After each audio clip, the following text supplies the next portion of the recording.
Hey guys, welcome back to the channel. So today we're gonna be talking about how to build wealth. Like how to quickly build some wealth up. But before we do that, we need to talk about what is wealth, right? Because everyone's gonna have like a different idea of what wealth is, right? What wealth means to you. So for some, that's gonna mean owning property. For others, that means having lucrative investments, right? From a financial standpoint, the term wealth is the number of assets you own minus debts. Building wealth may seem somewhat impossible, but it's actually quite simple. In fact, you don't have to earn six figures, right, to turn this dream into a reality.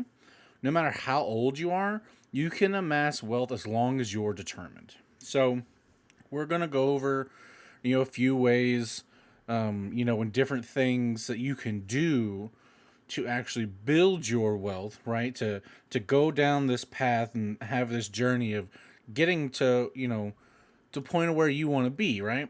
So the first thing I want to talk about is your income. You got to increase your income, right? Whether you're just, starting or you're in a transition, having multiple streams of income is the most fundamental step to building wealth, right? And there's a few different ways you can increase your income, right? Some of these are going to include, you can venture into a business, right? The wealthiest people in the world are not employees, but business founders, right?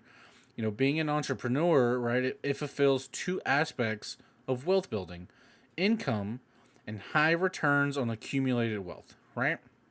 So that means basically, if you have a business idea that can increase your income, you need to get started on it, right? Like, don't waste time. It doesn't have to be a big business, huge, just, like Walmart type idea, Amazon, or anything like that, right? You can start a small business and offer the services you're good at. So, for instance, with the emergence of the internet, you can create an entirely online based business.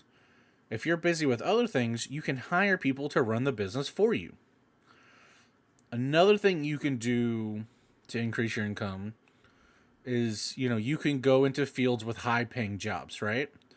You can go check out for us in the United States, right? We have the U.S. Bureau of Labor Statistics, and you can get a detailed occupation database on there, and you can just go look at it, right? You can see the high paying jobs, there's subcategories you can apply to, right? More than 100 professions pay an average of not less than $80,000 a year, right? So some examples of this would be, doctors, physicians, managers, nurses, engineers, 100 jobs. There's quite a few of them. I'm sure one of them might pique your interest. However, some of these professions are very expensive. Like I said, like doctors and engineers, right? They may also take a lot of time to complete the coursework and stuff like that. Doctors 10, 12, 14 years, depending on if you're going to be a specialist, stuff like that. It can be even longer before you start earning a high salary. So you should consider all these factors before picking a profession, right? So which career path you choose, whichever one you choose, make sure it doesn't leave your debt levels just astronomical. You don't want it sky high, right? So another thing you can do, you can run side hustles, right? You see these videos on YouTube all the time. The five best side hustles. Another, five side hustles, or the five side hustles most overlooked. You see these videos all the time.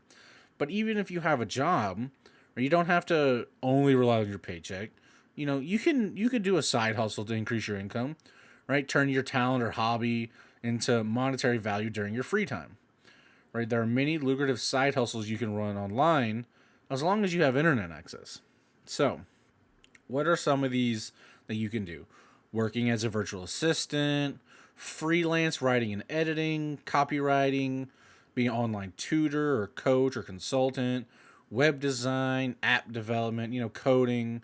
There's other side hustles that don't need internet access, like being a part time professor at like a local college, a part time gym instructor, freelance bookkeeping, tax preparation, tutoring. You can, I know, you can become like a shopper for somebody, a professional shopper, right? A part-time driver, for like Uber, Lyft, any of that stuff, right? Another thing, right? You can improve your skill sets, right? And there's going to be two ways you can grow your income and investments in return. You can either lower your expenses or increase your income. Most people focus on the first, forgetting the latter. You can increase your income by honing your skill set. This could include getting a degree, an MBA, or a special designation, which can all earn you a promotion and salary increase, right? So that's the first thing. So then, if increasing your income is the first thing, then the next one is pretty obvious. Number two is going to be save more, right? Clearly, saving money is a crucial step in building wealth. Once you have enough income to cater to your basic needs, you got to start saving. Right? Remember, saving small amounts regularly compounds to substantial wealth over time. So we want to create a budget, right? Because a budget is going to be your financial plan with expenditure estimates versus your income. A budget is super important, right? Such an important tool in wealth creation. It gives you a view of your expenditure, right? The things you can cut to increase your savings. So to maintain a feasible budget, it's advisable to create a new one every month. You can imagine a sailor without a compass, right? Like, that's terrible. So that's what a person who spends their money without a budget is like, right? Such a person is likely to, eventually suffer a devastating financial crash. One of the most popular and effective budget techniques is the 50-30-20 rule. So with this rule, it basically means 50% of your income goes to essentials, food, rent, healthcare, stuff like that. 30% goes to non-essentials, such as shopping and luxury activities, and then 20%, which is, arguably the most important allocation, goes to savings and investing, right? So after you create a budget, you also need to build an emergency fund, right? Emergency fund kits prepare you for unexpected events, like losing a job, right? Such occurrences can disorient your wealth building without emergency funds.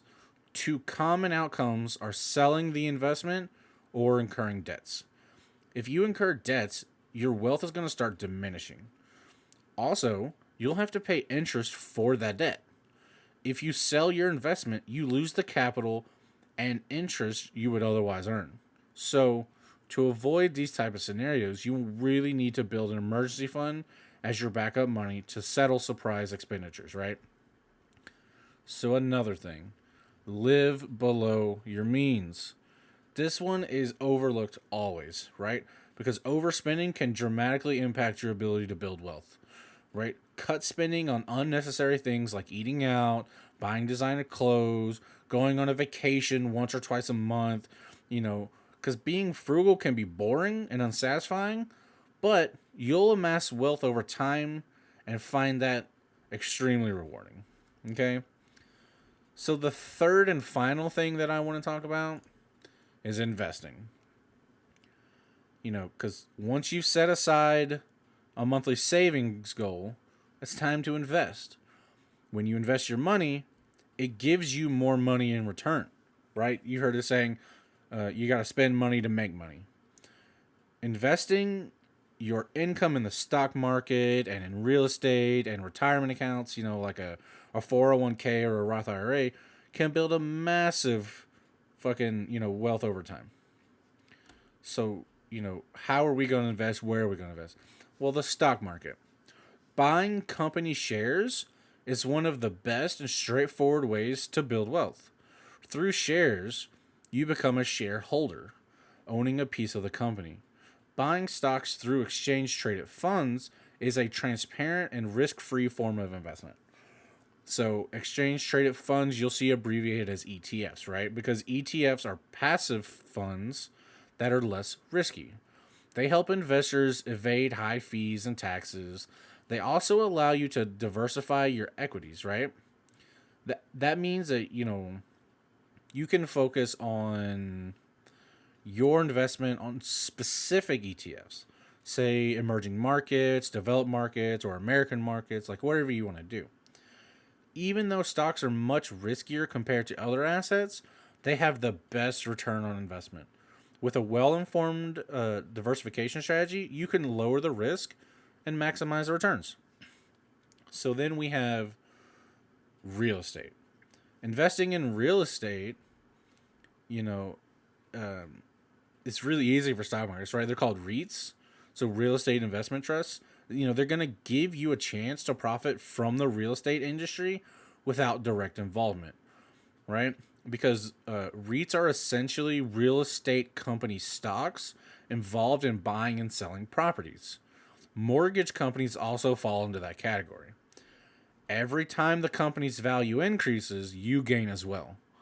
And REITs are going to boast, a very high dividend, which you can reinvest for more returns. Another way of investing is a 401k, which is which is a defined contribution retirement account that employers offer their employees. Right? You can dedicate a certain percentage of your pre-tax salary to this account by signing up for automatic deductions, from your paycheck. And sometimes your employer will match your contributions up to a certain amount. The investment earnings in a traditional 401k grow tax deferred until withdrawn. If your employer offers it, you should take advantage of it. Though this is not a fast method on its own, you'll be surprised at how quickly your wealth can increase if you combine it with other strategies. So then another type of retirement account is going to be that Roth IRA, right? Which is just an individual retirement account that allows for tax-free withdrawals as long as you meet certain conditions. Investing in a Roth IRA is a perfect option if your employer doesn't offer a 401k. This year, 2021, the contribution limit for this year is $6,000 for people under 50, and while those 50 and above, I think it's 7,000. And then, of course, there's catch-up mechanics, too, past a certain age. The best thing about a Roth IRA, though, is that you fund after-tax dollars, unlike a traditional IRA, where you fund pre-tax dollars. So we have 3 different things, which really, you should do them in order, 1, 2, 3, right? You really, you want to increase your income however you can. Then you want to save more and then invest. So, really find a way to have like a side hustle or like a part-time job to start having more money come in.